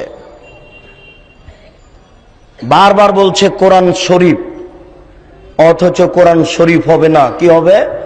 কোরআন মাজিদ। তাহলে বক্তা দিয়ে কি হতে পারে? কোরআন মাজিদের শেষে যে দোয়া আছে 1 পৃষ্ঠা, সেটাও মানুষ রচিত। তাহলে আলিম দিয়ে কি হতে পারে? কোরআন তেলাওয়াত শেষে সাদাকাল্লাহুল আজিম বললে এই আলেম দিয়ে কি হতে পারে? যে ব্যক্তি মানুষের মতামতকেই বলে চূড়ান্ত, সেই ব্যক্তি দিয়ে কি হতে পারে? আল্লাহ রাসূল বলছেন, আমি দুনিয়া থেকে চলে গেলাম, দুটি জিনিস রেখে গেলাম, কোরআন এবং আমার হাদিস। কি করে ব্যক্তির কথা এখানে আসতে পারে? বড় হুজুরের কথা কি করে আসতে পারে? পীর সাহেবের কথা কি করে আসতে পারে? বুজুর্গানের দিনের কথা কি করে আসতে পারে? পৃথিবীর কোন মানুষের কথা গ্রহণীয় হবে না, শুধুমাত্র একজন মানুষের কথা গ্রহণীয় হবে, যার নাম মুহাম্মদ সাল্লাল্লাহু আলাইহি সাল্লাম। তিনি বলছেন, শোনো, লাউ কানা মূসা হাইয়ান, আজ যদি মূসা আলাইহিস সালাম জীবিত হন, পীর সাহেব তো দূরের কথা, বড় হুজুর তো দূরের কথা, বুজুর্গানে দিন তো দূরের কথা, এখন যদি মূসা আলাইহিস সালাম জীবিত হন, তারাক্তুমুনি, যদি তোমরা আমাকে ছেড়ে দাও, লাত্তাবাতুমুহু, আর তোমরা যদি মূসাকে গ্রহণ করো, তাহলে তোমরা লাসলালতুম, ভ্রান্ত হয়ে যাবে, তোমাদেরকে জাহান্নামে যেতে হবে। তোমার পীর সাহেব তো দূরের কথা, বুজুর্গানে দিন তো দূরের কথা, এখন যদি মূসা আলাইহিস সালাম জীবিত হন, মূসা, আর তোমরা যদি আমাকে ছেড়ে দিয়ে মূসাকে মানো, তাহলে তোমাদের সবাইকে জাহান্নামে যেতে হবে, কেউ টিকতে পারবে না। তাহলে আপনার পীর সাহেব, বুজুর্গানে দিন, কোন ব্যক্তির এখানে প্রশ্নে আসে না, মাত্র একজন মানুষের কথা চলবে, যার নাম মুহাম্মদ সাল্লাল্লাহু আলাইহি সাল্লাম। ওসামা ইবনে যায়েদ রাদিয়াল্লাহু তাআলা আনহু বলেন, রাসূল সাল্লাল্লাহু আলাইহি সাল্লাম বলেন, ইজা ইয়াউমাল কিয়ামা বিরাজুলিন ইউলকা ফিন্নার, বিচারের মাঠে একজন লোককে নিয়ে যাওয়া হবে, এরপরে জাহান্নামে নিক্ষেপ করা হবে। তান্দালে কাকতা বহু ফিন্নারে, সেই ব্যক্তি জাহান্নামে যাওয়ার সাথে সাথে নাড়ি ভুঁড়ি তার বের হয়ে ঝুলতে থাকবে। ওয়াথানু ফিহা কাতাহানিল হিমারে বেরাহাহু, ও তার নাড়ি ভুঁড়ির চতুর্দিকে ঘুরতে থাকবে জাহান্নামে, যেইভাবে গাধা তার রাহাটের চতুর্দিকে ঘুরতে থাকে। এই কথা আপনি ভালোভাবে বুঝতে পারবেন না। গরুর পায়ে ধান মারা দেখেছেন কি? গরু যেমন ধানের উপরে ঘুরে, ওইভাবে মাওলানা সাহেব তার নাড়ি ভুঁড়ির চতুর্দিকে ঘুরবে। ফায়াজতামু আলাইহি আহলুন নার, জাহান্নামীরা সেখানে জমা হয়ে বলবে, মালাক, হুজুর কি খবর? হুজুর আপনার অবস্থা কেন এইরূপ? তা'মুরুনা বিল মারুফ ওয়া তানহাউনা আনিল মুনকার, আপনি তো আমাদেরকে ভালো কাজের আদেশ করছিলেন, মন্দ কাজের নিষেধ করছিলেন, তা আপনি কেন জাহান্নামে? আপনার অবস্থা কেন এইরূপ? তখন মাওলানা সাহেব বলবেন, কি বলি, আমরুকুম বিল মারুফ ওয়া লা আতিহে, আমি ভালো বলেছি, ভালো করিনি যে। ওয়ানহাকুম আনিল মুনকারে ওয়া আতিহে, আমি মন্দ থেকে নিষেধ করেছি আর নিজেই মন্দ করেছি। চুক্তি ছাড়া হুজুরের বক্তব্য চলে না। হুজুর বক্তব্য এখানে ঠিকই দেন, আর মেয়ে ঠিকই ঢাকা বিশ্ববিদ্যালয়ে পড়ে ফতোয়া গায়ে দিয়ে। আরে 4 মাসের চিল্লাই চলে গেছে হুজুর গো, আহাল পরিবার কার হাতে জিম্মে দিয়ে চলে গেছে। স্ত্রী ঠিকই নগ্ন হয়ে ঘুরে বেড়াচ্ছে, মেয়ে ঠিকই কলেজের মাঠে ঘুরছে, আবার উনি লন্ডনে গিয়ে তাসবি টিপছে। দেখেন আশ্চর্য ধর্ম। আপনি এদেশের নেতা নেত্রীর ধর্ম দেখে অবাক হচ্ছেন, আপনি দেখেন হুজুরের ধর্ম আশ্চর্য। আমরা নেতা নেত্রীর ধর্ম দেখে আশ্চর্য হই যে নেতা নেত্রী কবরের পাশে দাঁড়িয়ে হাত তুলে দোয়া করছে। আরে নেতা নেত্রী নারী পুরুষ তো আছে আছে, হিন্দু হাত তুলে আছে। তাহলে ধর্মকে মজাক করা হচ্ছে। এটা ধর্ম কিছু না, একটা হাতের ময়লা, এটা নিজের ব্যাপার। ঠিক নেতা নেত্রীর যেমন নিজের ব্যাপার, এই চিল্লার হুজুরের তেমন নিজের ব্যাপার। ওইখানে গিয়ে তাসবিহ টিপে আর এইখানে মেয়ে বিশ্ববিদ্যালয়ে পড়ে। আশ্চর্য। আল্লাহ রাসূল বলছেন যে তোমার উপরে তোমার স্ত্রীর 5টা জিনিস রাখলাম। এই শোনো, তোমার উপরে তোমার স্ত্রীর 5টা জিনিস রাখলাম। 1, যে মানের খাচ্ছ সে মানের খাওয়াবা। 2, যে মানের পড়ছো সে মানের পড়বা। 3, কখনো কটু কথা বলবা না। 4, কখনো মুখের উপরে মারবা না। 5, তুমি তোমার বাড়ি ছাড়া তাকে কোথাও যেতে দিবা না, তোমার বাড়ি ছাড়া কোথাও তুমি তাকে থাকতে দিবা না। এটা স্বামী মানে ক্ষমতা। স্বামী মানে ক্ষমতা। চাচির বাড়ি যেতে পাবে না, খালার বাড়ি যেতে পাবে না, ফুফুর বাড়ি যেতে পাবে না, মায়ের বাড়ি যেতে পাবে না। যেতেই যদি হয় তাহলে 3 দিনের বেশি থাকতে পাবে না। 3 দিন থাকলে আপনাকে সাথে থাকতে হবে। 3 দিনের বেশি থাকলে সাদকা হয়ে যাচ্ছে, ওটা আপনাকে খরচ দিতে হবে, টাকা আপনাকে দিতে হবে। 3 দিনের পরে যেটা আপনার শ্বশুর বাড়িতে খাবে ওটা সাদকা, অতএব 3 দিনের পরে চলবে না। মেহমানি 3 দিনের বেশি চলে না। শুনুন, আপনার বাড়ি ছাড়া আপনার স্ত্রী কোথাও থাকতে পারে না। তো বাজারে আছে যে আপনি মরেছেন এই জন্য, আপনার বড় ছেলে মারা গেছে এই জন্য আপনার স্ত্রী বাজারে আছে। ও বাজারে যাবে কেন? ও তো নারী, ও তো বাড়ির জিনিস। ওকে আল্লাহ রাসূল ঘেরে রাখতে বলছেন, ওকে আল্লাহ রাসূল ঢেকে রাখতে বলছেন, ওকে আল্লাহ বাড়িতে থাকতে বলছেন। আল্লাহ তাআলা বলছেন ওয়াকারনা ফি বুয়ুতিকুন্না ওয়ালা তাবাররাজনা তাবারুজাল জাহিলিয়াতিল উলা। হে মুসলিম মহিলা, তোমরা বাড়িতে থাকো। বন্যতার যুগে, বর্বরতার যুগে, অসভ্যতার যুগে নারীরা যেভাবে প্রদর্শনী দিয়ে চলতো সেইভাবে তোমরা চলো না। এটাই হচ্ছে বন্যতা, এটাই হচ্ছে বর্বরতা, এটাই হচ্ছে অসভ্যতা। অতএব আপনি বাড়ি রেখে কোথায় যাবেন? 5টা জিনিস আপনার উপরে জরুরি জিম্মেদারি। আপনি বাড়ি থেকে চলে যাচ্ছেন, এটা হচ্ছে আলেম মানুষ হিসেবে আপনার একটা দুর্গতি আসার প্রমাণ। শুনুন, আবু হুরায়রা রাদিয়াল্লাহু তাআলা আনহু বলেন, অন্য এক বর্ণনায় সামরা ইবনে জুনদুব রাদিয়াল্লাহু তাআলা আনহু বলেন, আল্লাহর নবী বলছেন আমার 2 হাত ধরে জিবরাইল এবং মিকাইল টেনে নিয়ে যেতে লাগলেন। যেতে যেতে দেখি একটা লোক এইভাবে চিথে শুয়ে রয়েছে, পাশে একটা লোক দাঁড়িয়ে আছে, তার হাতে একটা বড় পাথর রয়েছে। এই পাথর দিয়ে তার মাথাকে ভেঙে চৌচির করে দিচ্ছে। ফায়জা যারা বাহু তাদা দাহাল হাজারো ফান্তালাকে এলাইহে, মারার সাথে সাথে মাথা ফেটে একবারে চৌচির হয়ে যাচ্ছে আর পাথরটা ছিটকে দূরে চলে যাচ্ছে। এই লোকটি আবার পাথর আনতে যাচ্ছে, পাথর আনতে না আনতেই মাথা ঠিক হয়ে গেছে, আবার মারে, আবার চৌচির হয়, পাথর দূরে চলে যায়। আল্লাহ রাসূল বললেন, জিবরাইল মা হাজা, একই দৃশ্য, একে যার মাথাকে এভাবে চৌচির করে দেওয়া হচ্ছে, ফাটিয়ে দেওয়া হচ্ছে। তখন জিবরাইল বললেন, হো আলেম, উনি হচ্ছেন মওলানা মানুষ, কোরআন হাদিস জানতেন কিন্তু সে অনুযায়ী চলতেন না, এই জন্য তার মাথাকে ভেঙে চৌচির করে দেওয়া হচ্ছে। পৃথিবীর কোন পাপীকে মেরে তার মাথা ফাটিয়ে দেওয়া হবে না। পৃথিবীর কোন পাপীর এই ঠোঁট এবং জিহ্বা আগুনের কেচি দিয়ে কেটে নেওয়া হবে না। পৃথিবীর কোন পাপীর ঠোঁট এবং জিহ্বাকে আগুনের কেচি দিয়ে কেটে দেওয়া হবে না। পৃথিবীর কোন পাপীর মাথাকে এই পাথর দিয়ে ফাটিয়ে দেওয়া হবে না, চৌচির করে দেওয়া হবে না।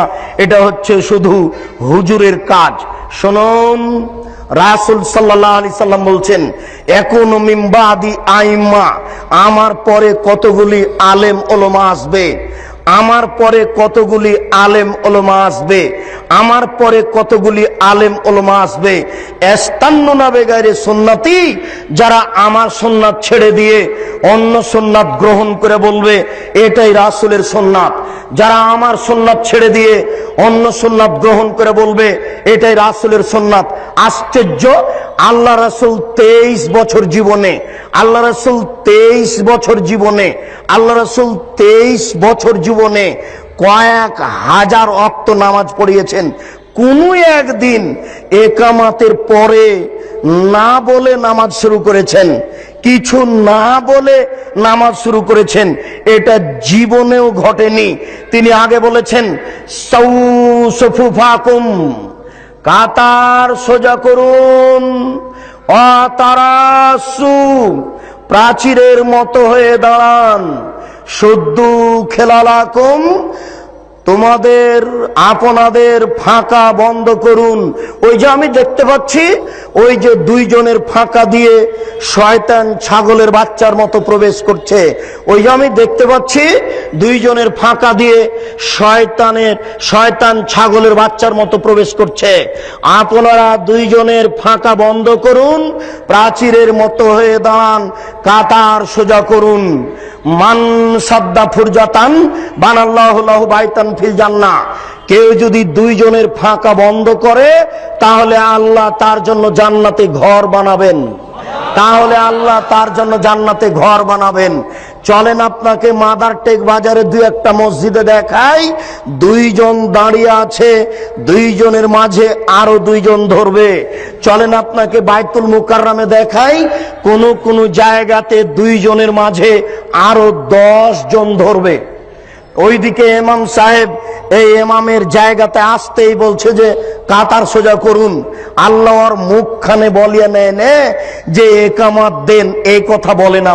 ও বলছে যে কাতার সোজা করুন, অথচ তাকে বলতে হবে একামত দেন। এরপরে ওখানে যাবে, একামত চলতে থাকবে, মুসল্লিদের মুখে মুখে দাঁড়িয়ে থাকতে হবে আর বলতে হবে কাতার সোজা করুন, প্রাচীরের মতো হয়ে দাঁড়ান, দুইজনের ফাঁকা বন্ধ করুন। এক পর্যায়ে পশ্চিমমুখী হয়ে আল্লাহু আকবার বলে নামাজ শুরু করতে হবে। কত বড় জাহেল, কত বড় অজ্ঞ, কত বড় জাহেল, কত বড় অজ্ঞ হুজুর! আরে জিন্দেগিতে একবারও বলে না, একবারও বলে না। আজ থেকে আপনি পরীক্ষা করুন, এখন যে ফজরের নামাজে পরীক্ষা করুন, আশ্চর্য, অবাক হতে হয়।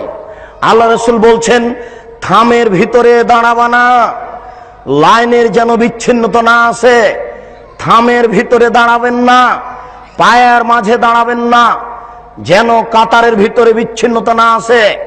কেউ যদি ওই পায়ের মাঝামাঝিতে দাঁড়িয়ে গেছে, তখন সাহাবীগণ তাকে ধাক্কা দিয়ে আগে এবং পিছে করে দিয়েছেন। ওরে হুজুর কত বড় জাহেল, ওই কাতারের মাঝে এইভাবে রেখেছে জুতা স্যান্ডেলের বাক্স। দেখেন আপনি এই বাজারে, এই শহরে কত মসজিদ এইভাবে আছে। আল্লাহর নবী বলছেন এক শ্রেণীর মাওলানা আলেম ওলামা বের হবে, যারা আমার সুন্নাত ছেড়ে দিয়ে অন্য সুন্নাত ধরে বলবে এটাই রাসূলের সুন্নাত। লাখো সুন্নাতকে তারা কবর দিচ্ছে, যেটা রাসূলের নয়। রাসূলের যেটা আছে সেটাকে কবর দিয়ে অন্য একটা বানিয়ে চলেছে। আশ্চর্য, আপনাকে একটু বলতে হয়, আশ্চর্য, আপনাকে একটু বলতে হয়। আমাদের নবী বৃহস্পতিবার এবং সোমবার রোজা থাকতেন, কেন জানেন? আমাদের নবী বৃহস্পতিবার এবং সোমবার রোজা থাকতেন এই জন্য যে সাপ্তাহিক রিপোর্ট পেশ করা হয় বৃহস্পতিবার আর সোমবার। আমাদের নবী মুহাম্মদ সাল্লাল্লাহু আলাইহি সাল্লাম চাইতেন যে যখন আমার রিপোর্টটা পেশ করা হবে তখন আল্লাহ দেখুক যে আমি রোজা আছি। আমার রিপোর্টটা যখন পেশ করা হবে তখন আল্লাহ দেখুক যে আমি রোজা আছি, এটা তিনি চাইতেন। এই জন্য বৃহস্পতিবার সোমবার সিয়াম পালন করতেন। বুঝাতে পেরেছি কি? বাৎসরিক রিপোর্ট পেশ করা হয় শাবান মাসে, বাৎসরিক রিপোর্ট পেশ করা হয় শাবান মাসে। আমাদের নবী মুহাম্মদ সাল্লাল্লাহু আলাইহি সাল্লামের জানা ছিল না যে শাবান মাসের কোন দিনে রিপোর্ট পেশ করা হয়। এই জন্য আয়েশা রাদিয়াল্লাহু তাআলা আনহা বলছেন যে ওই দিনটাকে ধরার জন্য আল্লাহ রাসূল পুরো শাবান সিয়াম পালন করতেন, তবে শাবানকে রমজানের সাথে লাগিয়ে দিতেন না।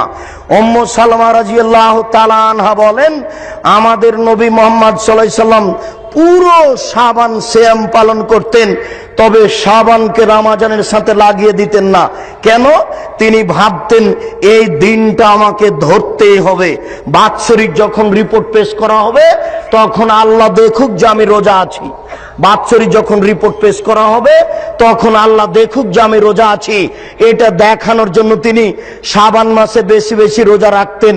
ভারত, বাংলাদেশ, পাকিস্তানের এই সব হুজুরেরা জাহেলের পরিচয় দিয়ে কিভাবে জেনে নিল সেই দিন 15ই শাবান। ভারত, বাংলাদেশ, পাকিস্তানের হুজুরেরা কিভাবে জেনে নিল সেই দিন হচ্ছে 15ই শাবান। তাই তারা কলকারখানা, অফিস, আদালত, কোর্ট কাচারি, শিক্ষা প্রতিষ্ঠান বন্ধ করে রাতে গোসল করে আতর গোলাপ মেখে দিনে রোজা থাকে। অসম্ভব হতে পারে না। আল্লাহ রাসূল বললেন আমার সুন্নাত ছেড়ে দিয়ে তারা অন্য সুন্নাতকে ধরে বলবে এটাই রাসূলের সুন্নাত। প্রায় পুরো শাবান সিয়াম পালন করা হচ্ছে রাসূলের সুন্নাত, আর একদিন সিয়াম পালন করা হচ্ছে ভারতের সুন্নাত, মানুষের সুন্নাত। 27শে রজব কোরআন মাজিদ নাজিল হয়েছে। আল্লাহ রাসূল গেছিলেন মেরাজে। এই কথার ভিত্তিতে মেরাজের দিন রোজা রাখতে হবে এটা মিথ্যে। কোরআন মাজিদের আয়াত পেশ করা হচ্ছে মিলাদের জন্য 4টে। আল্লাহ মিলাদ করেছেন, নবী মিলাদ করেছেন, সাহাবীগণ মিলাদ করেছেন। কত বড় ডাহা মিথ্যে কথা সাহাবীদের উপরে। এগুলো সব বাতেনি কোরআন, এগুলো হচ্ছে বাতেনি বানাওয়াট কথা। অসম্ভব হতে পারে না। শুনুন, 27শে রজব রোজা হতে পারে না, 15ই শাবান রোজা হতে পারে না। এইগুলি হচ্ছে রাসূলের সুন্নাতকে ছেড়ে দিয়ে অন্য সুন্নাত গ্রহণ করা, রাসূলের আদর্শকে ছেড়ে দিয়ে অন্য আদর্শ গ্রহণ করা। তাই রাসূল সাল্লাল্লাহু আলাইহি সাল্লাম বলছেন ফিহিম রিজালুন, এই আলেমদের মধ্যে কতগুলি আলেম হবে কুলুবুহুম কুলুবুশ শায়াতিন, শায়াতিন ফি জুসমানে ইনসিন, এদের অন্তর হবে শয়তানের অন্তর, এদের দেখতে লাগবে মানুষ। এদের অন্তর হবে শয়তানের অন্তর, এদের দেখতে লাগবে মানুষ। এদের অন্তর হবে শয়তানের অন্তর, এদের দেখতে লাগবে মানুষ। আল্লাহর রাসূল এক শ্রেণীর আলেমকে শয়তান বললেন। আল্লাহ রাসূল এক শ্রেণীর আলেমের জিহ্বা কেটে নেওয়া হবে এই কথা বললেন। এক শ্রেণীর আলেমকে জাহান্নামে নিক্ষেপ করা হবে, তার নাড়ি ভুঁড়ি বের হয়ে ঝুলতে থাকবে এই কথা বললেন। এক শ্রেণীর আলেমকে একবারে চিৎ করে ফেলে দিয়ে মাথা ফাটিয়ে চৌচির করে দেওয়া হবে এই কথা আল্লাহ রাসূল বললেন। প্রায় হাদিসগুলি বুখারী মুসলিমের। আপনাকে আমি এই অংশে দেখালাম সামাজিক জাহেলিয়াত আর আলেমদের জাহেলিয়াত। অতএব সামাজিক জাহেলিয়াত ঠেকানো যেমন জরুরি, আলেমদের জাহেলিয়াত তেমন ঠেকানো জরুরি। কে সব জাহেলিয়াত ঠেকাবে? হুজুর, আপনি টুঙ্গির মাঠে লক্ষ লক্ষ জনগণকে নিয়ে হাত তুলে দোয়া করছেন। আপনার কথা তো খুব ভালো লাগে যখন আপনি বলেন সুবহানাল্লাহ বললে এত নেকি হয়, আলহামদুলিল্লাহ বললে এত নেকি হয়, আল্লাহু আকবার বললে এত নেকি হয়, সুন্দর করে ওযু করে 2 রাকাত নামাজ পড়লে অতীতের সব পাপ ক্ষমা হয়ে যায়। আপনার ভালো কাজের আদেশ তো খুব মিঠা লাগলো। আপনি যখন হাত তুলে দোয়া করছেন তখন এই দেশের নেতা নেত্রী সামনে আছেন, এই দেশের লাখো লাখো জনগণ সামনে আছে। আপনি হাত তুলে দোয়া করার পূর্বে বলবেন শুনুন দেশবাসী, দেশের নেতা নেত্রী শুনুন, মহান আল্লাহ যেখানে ভালো কাজের আদেশ করতে বলেছেন সেখানে মন্দ কাজের নিষেধের কথা বলেছেন। অতএব আমি টুঙ্গির মাঠে মন্দ কাজের নিষেধ করো তো বলতে চাচ্ছি। আলী রাদিয়াল্লাহু তাআলা আনহু বলেন, রাসূল সাল্লাল্লাহু আলাইহি সাল্লাম বলেন, আলী লা তাদু তিমসালান ইল্লা তামাস্তাহু, আলী তুমি ছাড়বে না কোন ছবি মূর্তি, সবকে ভেঙে খান খান করে দাও। ওয়ালা কাবরান মুশরিফান ইল্লা সাইতাহু, ছাড়বে না তুমি উঁচু কবর, সবকে ভেঙে সমান করে দাও। অতএব আমি হাত তুলে দোয়া করার পূর্বে মন্দ কাজের নিষেধ করতে বলতে চাচ্ছি। 24 ঘন্টার মধ্যে বাংলাদেশে যত উঁচু কবর রয়েছে, শাহজালাল সিলেটি, শাহপরান, গোলাপ শাহের মাজার, আর আপনার শাহ নিয়ামতুল্লাহর কবর, আর যত উঁচু কবর আছে সবকে ভেঙে দিতে হবে। এই দেশে যত ছবি মূর্তি আছে 24 ঘন্টার মধ্যে সবকে ভেঙে দিতে হবে। মন্দ কাজের নিষেধ।